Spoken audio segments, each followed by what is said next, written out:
Convido você agora a abrir a sua Bíblia no capítulo 17 do livro do profeta Jeremias. Capítulo 17. Vamos fazer uma leitura do verso 5 e 6 para início.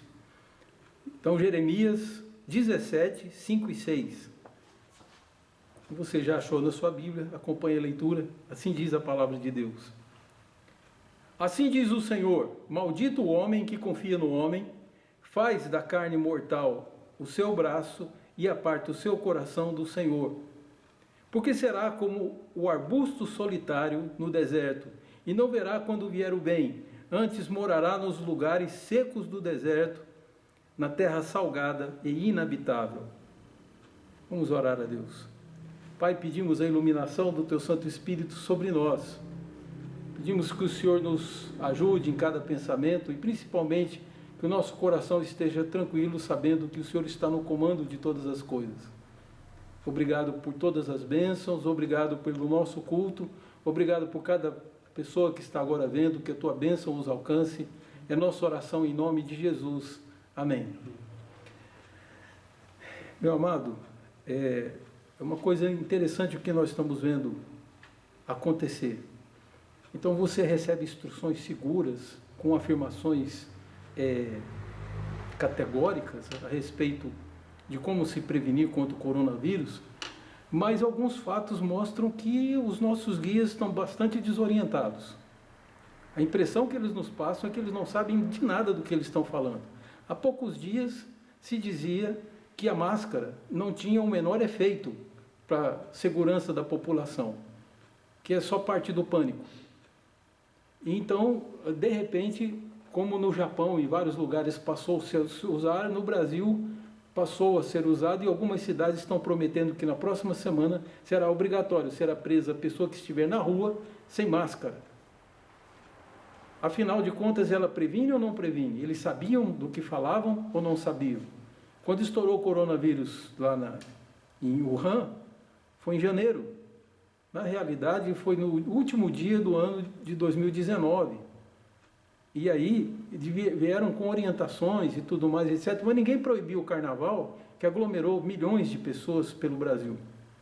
Então, a gente fica vendo que os nossos orientadores, nossos guias, estão desorientados.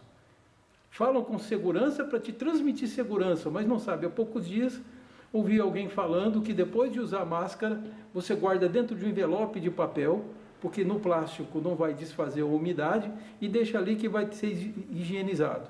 A orientação não era essa.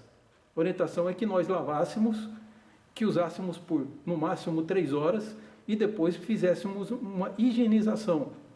E agora vem outra orientação. Quer dizer, as pessoas falam com tanta segurança de coisas que elas não têm a menor ideia. Não há nenhuma prova científica que esse isolamento realmente contribua para segurar o Covid-19 ou que de alguma forma nós estejamos seguros com ele.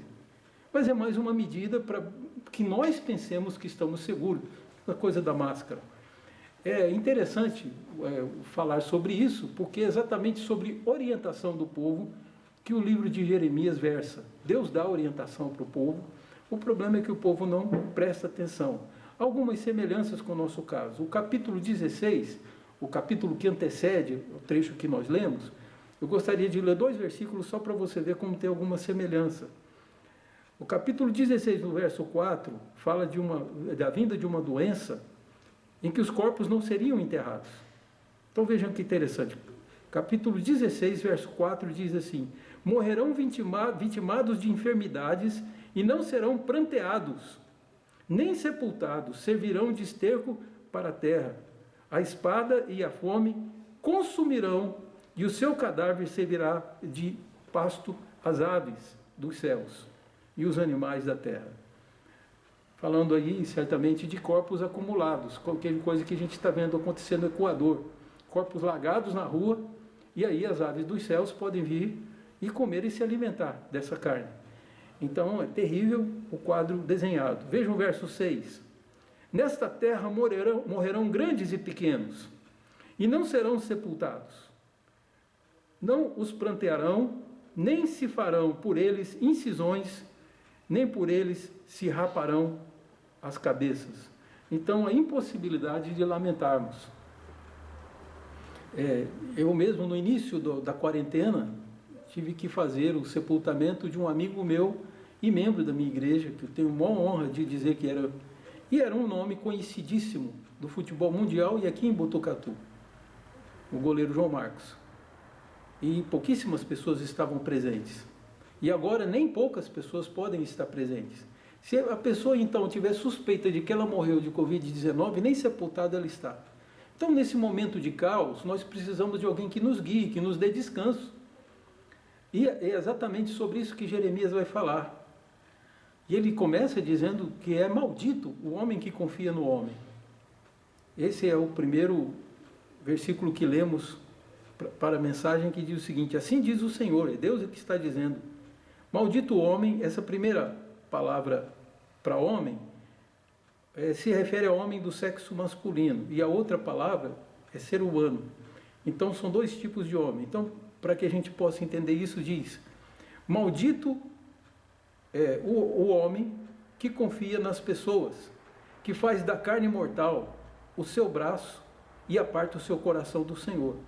Então, o que está sendo condenado por Deus aqui, e você conhecendo um pouco do contexto da história de Israel, sabe que Jeremias nasceu ali na passagem dos anos 600 para os anos 500. E Jeremias, quando viveu nesse período, que era o final do reinado de Manassés, quando ele nasce, e aí ele pega todo aquele tempo, ele pega um tempo bom com Josias, mas tem Acás, tem Amon, que são reis que reinam durante o período de vida de Jeremias. E Jeremias o tempo todo falava do quadro mundial, que aconteceria, que Deus revelou para ele, e ele passava essa mensagem para o povo, que a Babilônia seria vitoriosa final. E o povo insistia em ter acordos com o Egito. Então, por um tempo, por influência de Jeremias, eles fazem acordo com a Babilônia, e dali, num certo período, eles traem a Babilônia e se juntam com o Egito por confiar na visão que eles tinham do mundo e da história. E aí eles fazem conforme o seu coração dizia, e não conforme Deus havia dito pelo profeta. Qual foi o resultado? Os babilônios vencem os egípcios, entram dentro de Jerusalém, destroem o templo, levam as pessoas cativas e tudo. Foi uma grande tristeza. Jeremias é muito bem tratado pelos babilônios, mas o povo cria uma nova rebelião e foge, com medo dos babilônios, eles fogem para o Egito e levam Jeremias junto. E lá ele morre. Jeremias morre no Egito, não morre na terra que ele amava. Há uma coisa interessante sobre isso, que há uma crença judaica de que ele foi apedrejado pelos próprios habitantes que o levaram à força. Então, assim que termina o cativeiro, Jeremias vai se esconder dentro das cavernas e lá produz o livro de Lamentações. E depois disso, Jeremias é levado à força para o Egito, ainda que estivesse bem na sua terra, ele é levado para o Egito e morre lá no Egito. Então não foi fácil a vida de Jeremias, desde pequeno chamado por Deus para ser profeta. E mesmo chamado para ser profeta, só profetizou coisas ruins, porque ele tinha que dizer a verdade ao seu povo.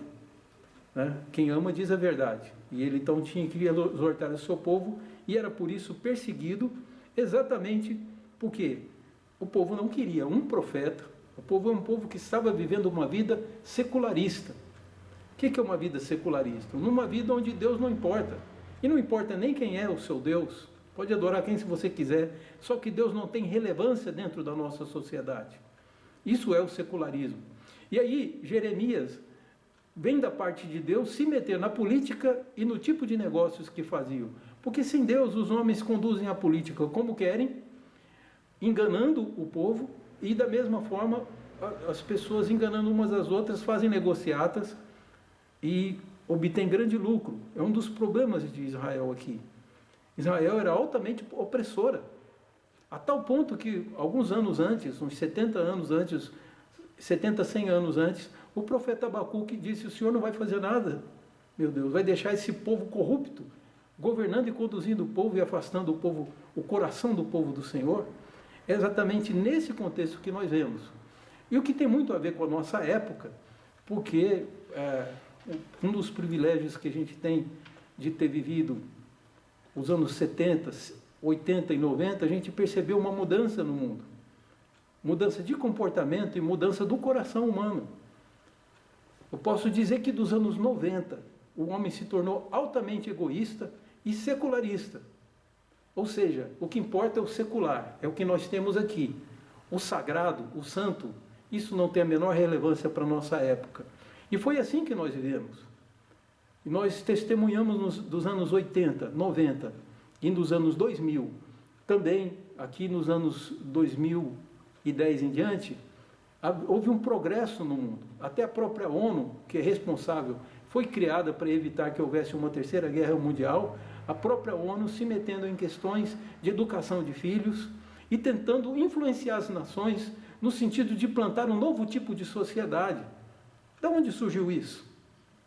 Isso tem, claro, sua raiz no secularismo, mas há uma intenção por trás disso. De todos esses fatos, dessa agenda mundial, né, que se eu ler na Bíblia e entender que Deus está me dizendo que o homossexualismo é uma coisa prejudicial para o ser humano, eu não posso dizer isso para um ser humano, porque a sociedade moderna chama de homofóbico. É bem parecido com o quadro que a igreja vive hoje, é parecido com o caso de Jeremias, vivia no seu tempo. Então, o nosso profeta Jeremias, que por ter um livro no qual ele faz algumas lamentações, ele é chamado de o profeta chorão. E aqui no capítulo 17, ele está dizendo uma palavra que Deus disse a ele, está transmitindo ao povo: maldito o homem que confia no homem. Então, maldito o ser humano, o varão, né? A palavra aqui é a raiz do nome Gabriel, Geber, que quer dizer uma pessoa valente, um homem forte, o chefe da sua casa. Aí ele diz, é maldito se esse homem confia em outro homem, em algum ser humano. Então, a confiança nossa não pode ser nas teses humanas sobre o mundo. Mas nós temos que buscar no Senhor. Não importam nem se elas estão travestidas de ciência, não passam de filosofias, de teorias. E os homens querem que nós aceitemos como fato. Da onde a terra veio, quem são os homens, e que, portanto, Deus não tem a menor importância. Então, para aquelas pessoas que acham que nós somos fruto do acaso, é evidente que vai sair um cântico em louvor ao acaso. Se você pegar uma música dos Titãs que diz, o acaso vai me proteger enquanto eu andar distraído. Claro, o mundo veio por acaso. Então, ele conta em descansar no acaso. Se ele estiver distraído, o acaso já protege ele. Superstição pura. Não existe acaso. Se é acaso, exatamente ele não tem uma inteligência. Ele não tem um plano para você. Então, maldito o homem que confia no homem, não para o secularismo. O secularismo, esse maldito aqui, não é meramente Deus reprovando o homem.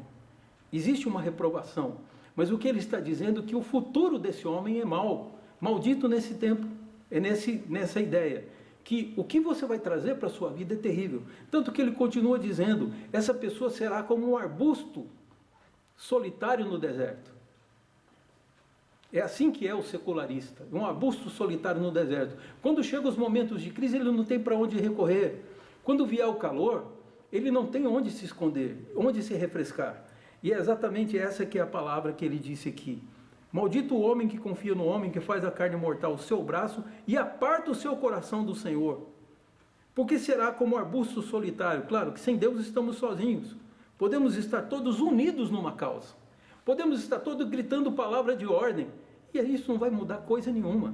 E diz aqui, exatamente isso, será como um arbusto solitário no deserto, porque sem Deus estamos sozinhos, e não verá quando vier o bem. Então o bem chega na terra, mas aquela região não vai acontecer o bem, a chuva, etc., e aquele arbusto solitário no deserto não vai ver o bem. Antes morará nos lugares secos do deserto, na terra salgada e inabitável. Esse é o futuro daquele que é secularista, daquele que julga que Deus é irrelevante. Afasta o seu coração do Senhor. E é interessante o quanto que a igreja deixou invadir pelo pensamento secularista. Nossa igreja hoje, os nossos membros, não a nossa teologia, mas os nossos membros, na sua prática diária, são altamente secularistas. Professam amor a Deus nos cânticos, mas no seu dia a dia, na hora de se posicionar sobre várias questões morais, pensamos como as pessoas do mundo. Ou será que não tem algum membro da igreja que diz, eu sou a favor do aborto? Algum membro da igreja, eu sou a favor da liberação da maconha? Como se Deus não dissesse nada a respeito disso na sua palavra. Eu sou a favor do sexo antes do casamento, quando a Bíblia nos diz o contrário. Paulo escreve aos Tessalonicenses, dizendo que cada um saiba possuir o seu corpo em santidade. E neste caso, ninguém defraude outra pessoa. Vamos preservar os outros. E o sexo antes do casamento prejudica a relação conjugal. Esse não foi o propósito de Deus com o casamento, e Ele que fez o ser humano. Então nós não podemos sair por aí dizendo o que pensamos sobre o casamento, tudo, sem consultar o Senhor. Porque com isso estamos dizendo que o que Deus diz não importa.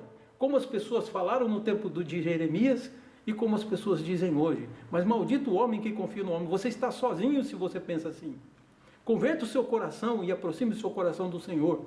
Venha a Ele e faça perguntas para que Ele te explique. A palavra de Deus vai te instruir. E você vai ser sábio o suficiente para ser salvo. Então, é interessante isso. A segunda parte, se a primeira fala da confiança no homem, a segunda fala da confiança no Senhor. Que ele diz no verso 7, bendito, aqui é muito mais olhando para o futuro. Né? Feliz é o homem que confia no Senhor, cuja esperança, ou aquilo que ele espera, é o Senhor. Eu estou esperando no Senhor. Ele que tem o controle de todas as coisas. Porque o homem que confia no Senhor, compara Jeremias no verso 8. Ele é como árvore plantada junto às águas.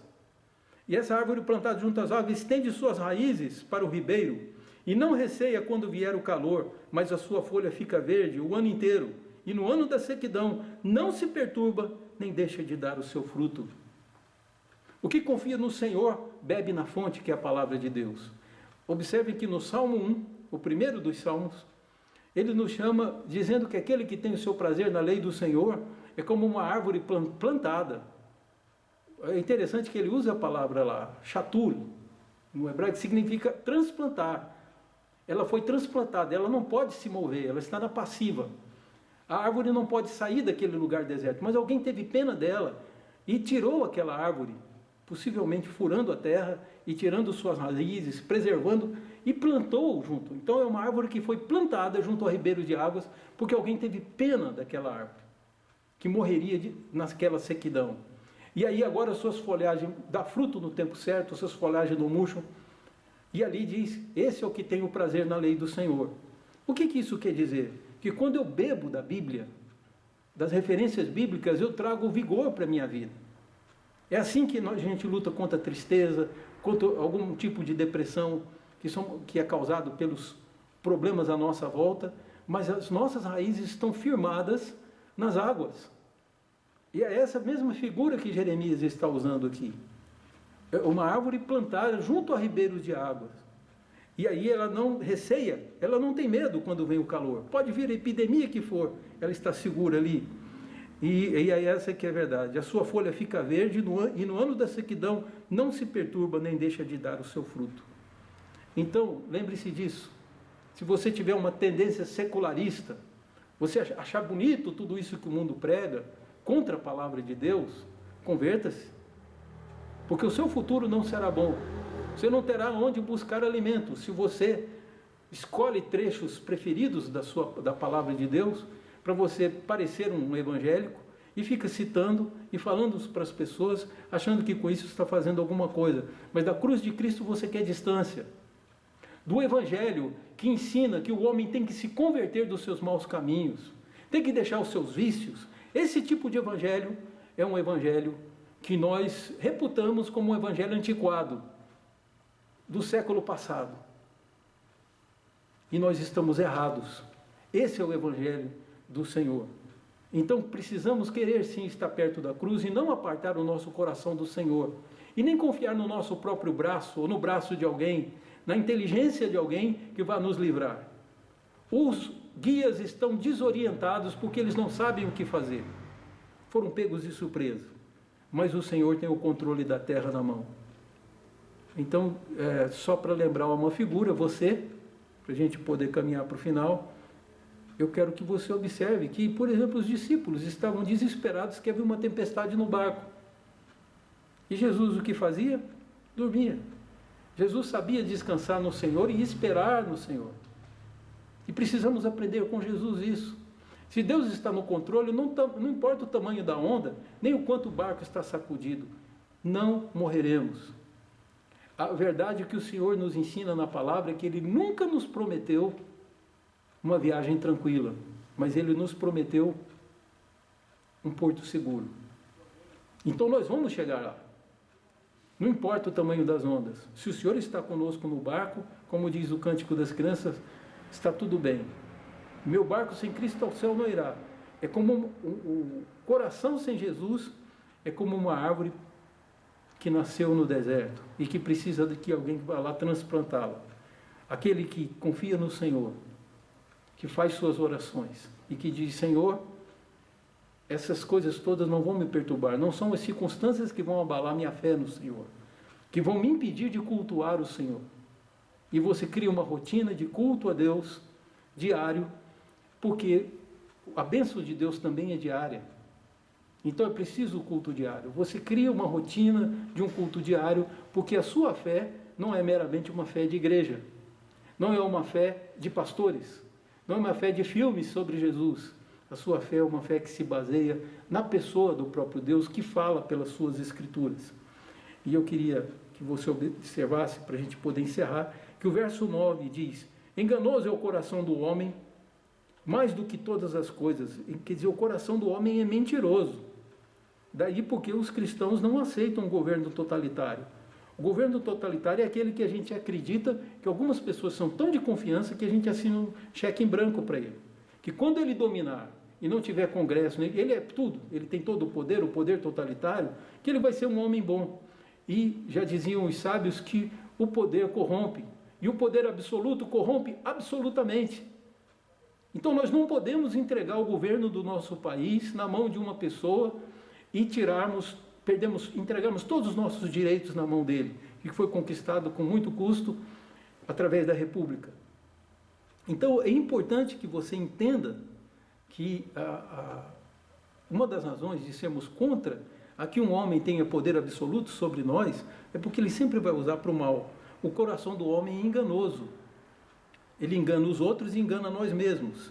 Veja só que interessante, ele diz que ele é mais enganoso do que qualquer outra coisa que você puder pensar. Não existe nada que minta mais do que o coração do homem. Por isso nós não podemos confiar em nós mesmos, no nosso braço, ou em algum outro homem. E ele diz, o coração é desesperadamente corrupto. O coração está corrompido. E aí, em seguida, ele diz, quem o conhecerá? Então é um grande mistério. O coração é tão corrupto que ninguém conhece. É caminhar por águas escuras. Nós não sabemos nem a nossa direção. Quem o conhecerá? E Deus responde no verso 10. Eu, o Senhor, esquadrinho, examino o coração e provo os pensamentos. Deus diz que Ele conhece o coração humano e que Ele diz, eu faço isso para dar a cada um conforme o seu merecimento. Então, hoje cedo estudamos e na próxima semana continuaremos estudando a respeito da substituição, que o julgamento é realmente pelas obras, mas a salvação não. O julgamento que nos condena será pelas obras, mas a salvação do julgamento, ela não vem através das obras humanas. Então, exatamente, Jeremias diz isso e ele entra na questão do comércio. Verso 11, como a perdiz choca ovos que não pôs, assim é aquele que ajunta riquezas, mas não retamente. No meio de seus dias as deixará, e no seu fim será insensato. Eu acho interessante isso aqui, porque a gente observa todo mundo falando da solidariedade, do ser humano que prepara uma marmita para dar para um caminhoneiro, etc, etc. Quero ver até onde vai isso. Mas uma coisa é verdade, há muita gente querendo ficar rica, fabricando álcool falso para poder vender. Ou você não ouviu falar disso? Tem gente que roubando carregamento de máscaras para poder lucrar. Então, há pessoas que não estão importando se o lucro dela é honesto ou desonesto. Não estão importando se pessoas estão morrendo e precisando da nossa ajuda. O que eles estão tendo em mente é, preciso lucrar. E aí gente vendendo bujão de gás a R$100. Quando, segundo eu soube, ele custa R$23 ou R$20 lá na fonte. Lá na Petrobras ele tem esse valor. Como que ele chega no preço de R$100 para o consumidor? Porque estão aproveitando de você. Tudo é motivo para poder lucrar. Então o homem não é tão bom como a gente quer dizer. A solidariedade não é tão geral no mundo como a televisão mostra. A televisão mente para você. Sabe? Se o coração é mais mentiroso do que a televisão, então é muito mentiroso mesmo o coração. Porque Jeremias disse que é mais do que todas as coisas e ele ainda não tinha televisão no seu tempo. Mas tudo indica que a televisão projeta aquilo que o coração humano quer ver. Então vamos falar que o mundo está se unindo, que vamos vencer todos juntos e tal. Só que a coisa não é bem assim. Então a Bíblia nos diz que sua confiança não pode estar na humanidade, na seriedade dos homens que estão à frente do governo. Sua confiança tem que estar no Senhor. Ele vai dirigir os seus passos. Ele vai dirigir e te dizer qual é o valor das coisas. E que o século XX não mudou coisa nenhuma. Prometeram uma sociedade nova e ainda foram incapazes de fazer. A grande verdade é essa, fracassaram. Por onde quer que eles plantaram isso, eles perderam. E o ser humano não consegue criar uma sociedade artificial desligada de Deus. Nós precisamos, na verdade, ir a Deus e buscar orientação. E é isso que eu chamo você a fazer. E não deixe de agradecer a Deus as bênçãos que Ele nos tem dado. Eu queria, para encerrar, falar sobre essa questão que eu tenho certeza que fazia parte de Jeremias, de agradecer porque Deus é fiel. A grande alegria na vida de Jeremias foi o Senhor. Para você ter ideia, Jeremias foi proibido até de casar, por causa dessas enfermidades mesmo, por causa das catástrofes que viriam e das coisas terríveis que viriam. Deus disse, Jeremias, é melhor que você não se case. E ele ainda novo, exatamente na idade de casar, por volta dos seus 12 anos, Jeremias cresce sem se casar, por essa razão. Então, mas qual que era a alegria de Jeremias, já que ele não tinha filhos e nem esposa? A alegria dele era o Senhor. Ele diz isso nos textos da Bíblia. Quero trazer à memória o que pode me dar esperança. A misericórdia do Senhor é a causa de não sermos consumidos. Ele era um homem agradecido. E eu quero contar a história, para encerrar, a história de um mineiro inglês, muito crente no Senhor. Todas as manhãs, o pessoal da mina parava de trabalhar, recebia as marmitas e cada um ia comer. Mas ele, antes de comer, com mais fome que ele tivesse, todo mundo estava com fome, mas ele orava sobre sua marmita, agradecendo a Deus o alimento e depois comia. E todo mundo zombava dele por isso, porque ele era um homem crente e a Inglaterra já estava invadida pelo secularismo, que é uma religião silenciosa. Aí então, esse mineiro ia fazendo isso todos os dias, até que um dia houve um problema e o almoço não viria. Mandaram avisar que não teria almoço naquele dia. E aí todas as pessoas, os seus colegas mais próximos, reuniram ali e falaram, vamos ver agora o que ele vai fazer. Hoje não tem comida, ele sempre agradece. E aquele homem pôs na sua mesinha um prato vazio, que ele usava para comer, e todos à sua volta rindo, dizendo o que ele vai dizer. E ele fez uma oração lindíssima, com poucas palavras, e disse, Senhor, muito obrigado. Porque nem sempre foi assim. Então, se você pensar, para um dia sem a marmitinha, teve milhares de dias com marmita para ele, que Deus deu. E ele agradeceu todas elas. E agora ele diz, obrigado, Senhor, porque nem sempre é assim. Que maravilha. Vamos aprender, dentro da adversidade, saber reconhecer quem nos dá o alimento, quem nos mantém de pé e quem vai nos levar um dia para o seu reino. Confie somente no Senhor. Se você confiar em homem, em algum escritor, algum pensador, você está debaixo de maldição. O seu futuro não será bom. Mas aquele que confia no Senhor tem de onde beber. ele vai orar e terá alguém ouvindo. Essa que é importante para nós. Então aprenda com Jeremias, vivendo um caos parecido com o nosso, de certa forma, com previsões terríveis. Mesmo assim, Jeremias diz, maldito o homem que confia no homem.